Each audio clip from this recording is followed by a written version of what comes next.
Hello दोस्तों, मैं अर्जुन राजपूत आपके अपने यूट्यूब चैनल स्मार्ट ट्रिक में आपका स्वागत करता हूं। आज हम पढ़ने वाले हैं इक्विलिटी के क्वेश्चंस जो आरआरबी ग्रुप डी के एग्ज़ाम में अभी कुछ 5 से 6 क्वेश्चन पूछे जा रहे हैं और बहुत ही इजी मेथड होती है जिनको समझने में कुछ नहीं लगता। बस आपको थोड़ी सी मेथड याद रखना पड़ता है और आप आसानी से उस चीज़ को सॉल्व कर सकते हैं। ये आपके नंबर बढ़ाएंगे क्योंकि इन क्वेश्चनों के बहुत कम परसेंटेज होते हैं जो लोग अटैम्प्ट कर पाते हैं और उनको सॉल्व कर पाते हैं।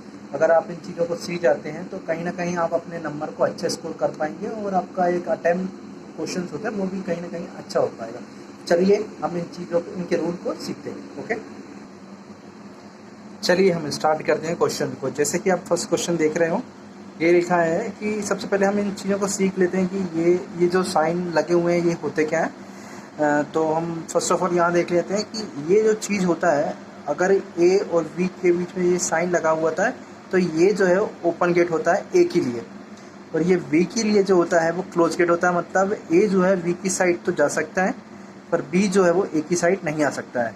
ठीक है, इसी साइन को अगर हम ऐसे कर लेते हैं, इसी साइन को अगर हम ऐसे कर लेते हैं तो ठीक है, इसमें हम देखते हैं कि ए जो है वो बी की साइड तो नहीं जा सकता है पर बी जो है वो ए की साइड आ सकता है। तो इन चीज़ों को हम समझ लेते हैं और कुछ क्वेश्चंस में और अगर साइन होंगे तो इनको मैं क्वेश्चन के थ्रू आपको समझाने की कोशिश करूँगा। ओके, ठीक है, हम फर्स्ट क्वेश्चन अटेम्प्ट करते हैं।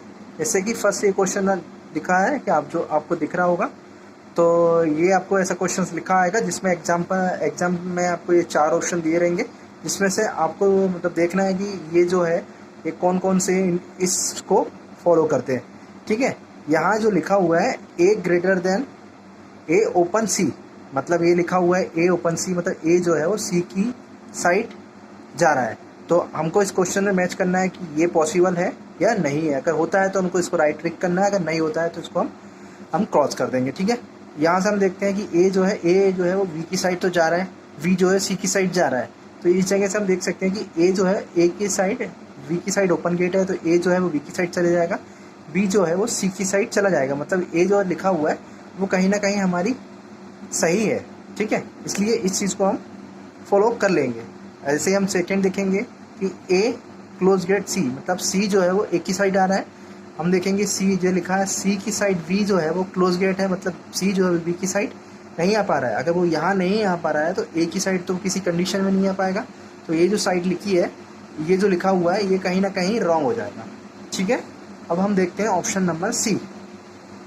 अब ये लिखा है कि ओपन गेट और इक्वल, इसको हम इक्वल का साइन डिनोट करते हैं, मतलब ये ओपन गेट के थ्रू इसको यूज़ करते हैं। ठीक है, ए जो लिखा है ए ओपन गेट इक्वल सी, हम क्वेश्चन में मैच करते हैं। ऐसा कहीं ना कहीं अगर पॉसिबल है तो इसको हम राइट टिक कर देंगे।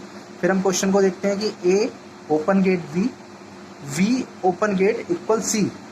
तो इस चीज़ को हम देखते हैं कि ये यहाँ पर ये है कि यहाँ इक्वल नहीं है, और जब भी क्वेश्चन इस टाइप का आता है तो ये इक्वल का साइन कहीं ना कहीं छूटना नहीं चाहिए, नहीं तो वो कहीं ना कहीं गलत हो जाता है। ठीक है, आपको इस चीज़ पे ध्यान रखना है कि अगर ये चीज़ अगर इक्वल कहीं ना कहीं क्वेश्चंस में छूटा हुआ है तो वो आंसर में सही नहीं हो सकता। तो हमने देखा कि ये जो यहाँ पर है वो कहीं ना कहीं छूटा हुआ है और यहाँ लगा हुआ है, तो ये जो लगा हुआ है वो कहीं ना कहीं गलत हो सकता है। ठीक है, तो ये गलत होगा। अब हम थर्ड ऑप्शन देखते हैं कि एफ ओपन गेट सी, ये पॉसिबल है। हम क्वेश्चन में मैच करते हैं एफ ओपन गेट ई से आएंगे, ई से हम डी आ जाएंगे, डी से हम सी जा रहे हैं। इस चीज़ हम मैच कर रहे हैं कि हाँ ये पॉसिबल है कि एफ से हम सी आ रहे हैं, तो इसलिए ये क्वेश्चन हमारा सही हो जाएगा। ठीक है, अब हम पढ़ते हैं नेक्स्ट क्वेश्चन की तरफ। नेक्स्ट क्वेश्चन को और देखते हैं, समझने की कोशिश करते हैं कि इन चीज़ों में हम क्या नया सीख सकते हैं। ओके, अब हम नया नेक्स्ट क्वेश्चन पढ़ते हैं। अब ये हमारा लिखा फर्स्ट क्वेश्चन, ये कथन तो हमारा दिया रहेगा स्टेटमेंट।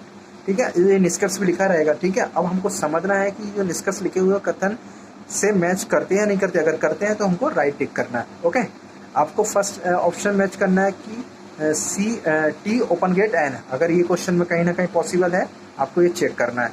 तो टी ये लिखा है, टी जो लिखा है, टी से हम वी चले जाएंगे, वी से हम ई चले जाएंगे। ठीक है, ई के बाद अगर देखिए आप यहाँ, अगर ये तो चीज़ हो रही है ई, इधर हमने मैच नहीं करेंगे, हम यहाँ जाएंगे इस साइड, क्योंकि एन जो हमारा इस साइड है तो हम इस साइड जाके, क्योंकि ई के बराबर कहीं इधर एन नहीं है तो इधर नहीं जाके हम इस साइड जाएंगे। तो टी से हम आर गए, आर से हम यू गए, यू से हम एन गए। तो हम देख रहे हैं कि ये सभी ओपन गेट है जहाँ टी से एन पहुँच रहा है। ठीक है, तो ये चीज़ कहीं ना कहीं हमारी सही हो जाएगी। ठीक है, अब हमको पढ़ना है सेकंड ऑप्शन। ठीक है, अब ये सेकंड ऑप्शन हम पढ़ते हैं। ये लिखा है आर ओपन गेट इक्वल ई। अब क्वेश्चन में मैच करते हैं कि ऐसा कोई पॉसिबल हो रहा है। ठीक है, मैच करते हैं। आर ये लिखा है, ये हमारा ओपन गेट के ही थ्रू हम इनको याद रख सकते हैं। फिर हम टी पे पहुंच गए, टी से हम बी पहुंच गए, बी से हम ई पहुंच गए। तो इस चीज़ को मैच करेंगे, ये हमारा इक्वल का साइन है, कहीं नहीं छूटा है, मतलब यहाँ भी है, यहाँ भी है और यहाँ भी है, मतलब तीनों जगह हमारा इक्वल का साइन है। तो ये इक्वेशन हमारी राइट होगी। ये चीज़ को याद रखना आप। अगर यहाँ कहीं ना कहीं इक्वल का साइन अगर यहाँ हट जाता और यहाँ पर होता तो ये कहीं ना कहीं हमारा रॉन्ग होता। इस चीज़ को आपको समझना है और याद भी रखना है। ये बहुत इंपॉर्टेंट है, ये क्वेश्चन पूछा जा सकता है और कहीं ना कहीं आप इस चीज़ में बारीक मतलब बहुत माइनर केस है और ये कहीं ना कहीं आप गलत कर सकते हैं। ठीक है, ये हमारे दो सही हो गए। अब हम थर्ड को मैच करते हैं, am open get equal T. अब इसको क्वेश्चन में मैच करते हैं कि ऐसा पॉसिबल हो रहा है कि एम हमारा दिखा है, एम हमको पूछना है टी। तो अगर हम यहाँ देख रहे हैं कि एम जो है वो इसका गेट जो है वो क्लोज है एन की साइड, तो एम कहीं ना कहीं इस साइड आएगा ही नहीं, तो ये कहीं ना कहीं हमारा रॉन्ग हो जाएगा। हम इसको पहले से ही बंद कर देते हैं। ओके, अब हम देखते हैं third question. Third question statement हमारा ये लिखा रहेगा। अब हमको मैच करना है अपने कंक्लूजन को हम स्टेटमेंट से मैच करेंगे। अगर वो सही होता है तो इसको हम सही लगाएंगे। ठीक है, अब हम पहला ऑप्शन देखते हैं, V open gate equal U. अगर हम देखते हैं, पहली बात अब मैं आपको समझा देता हूँ, यहाँ पे कुछ नया लिखा हुआ है, आपको इस चीज़ को समझना चाहिए। ये क्वेश्चन लिखने के बाद यहाँ कॉमा लिखा हुआ है। ठीक है, तो ये कहीं ना कहीं एक स्टेटमेंट 1 हो जाता है और ये कहीं ना कहीं स्टेटमेंट 2 हो जाता है। इस चीज़ को आपको समझना पड़ेगा, ये एक साथ नहीं है, ये अलग अलग है। तो इस चीज़ को आपको क्वेश्चन में भी लिखे आ सकते हैं, ये 2 आए, 2 से 3 आ सकते हैं, तो ये कितने भी लिखे आ सकते हैं। इस चीज़ को आपको ध्यान रखना है कि ये एक साथ नहीं है, अलग अलग है। ठीक है, तो आपका जैसे कंक्लूजन लिखा है V open gate equal U, आपको देखना है वी से आप मैच करेंगे वी, तो आप कहीं ना कहीं मैच कर रहे हैं। वी ये लिखा हुआ है आपका, वी से हम, ये तो क्लोज गेट है टी की साइड और कहीं रूल है ही नहीं कि जिससे हम यू पे जा सकते हैं, तो ये कहीं ना कहीं हमारा रॉन्ग हो जाएगा।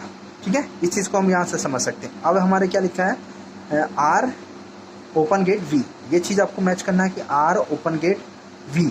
अगर हम यहाँ पहुँच रहे हैं तो ये चीज़ हमारी सही है, तो हम क्वेश्चन में मैच करते हैं। आर ये हमारे ये लिखा हुआ है, आर ये लिखा हुआ, तो आर से एस ओपन गेट है, एस से टी ओपन गेट है। ठीक है, अब हम देखते हैं टी तो है, टी के बाद हम क्या देखते हैं, टी हमारे यहाँ भी है, तो टी से वी हम पहुँच रहे हैं, हाँ पहुँच रहे हैं। इस चीज़ को हम समझ सकते हैं। और आप देखिए कि यहाँ पर क्या लिखा है, आर ओपन गेट वी, तो यहाँ पर भी अपना ओपन है।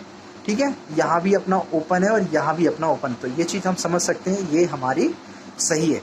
ठीक है, अगर ये तीनों चीज़ हमारी सही हो गई है तो हम इस क्वेश्चन को राइट कर सकते हैं। आई होप सो कि आपको ये वीडियो समझ में आएगा। अगर आपको ये वीडियो समझ में आया होगा तो आप इस वीडियो को लाइक कर दीजिए। अगर आप इस चैनल पर नए हो तो आप इस चैनल को सब्सक्राइब कीजिए। Thank you so much.